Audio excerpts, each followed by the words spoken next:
বন্ধুরা, আজকের আঙ্গুর গাছের পরিচর্যা নিয়ে কথা বলবো। আঙ্গুর গাছ লাগালে 1 বছরের মধ্যে ছাঁটাই করতে হয়।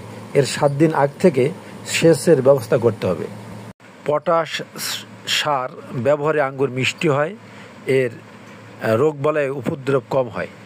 সাধারণত এপ্রিল থেকে মে মাসে আঙ্গুরের ফুল হয় এবং আগস্ট থেকে সেপ্টেম্বর মাসে আঙ্গুরের ফল পেকে যায়। গাছ প্রতি প্রায় 10 থেকে 15 কেজি আঙ্গুর পাওয়া যায়।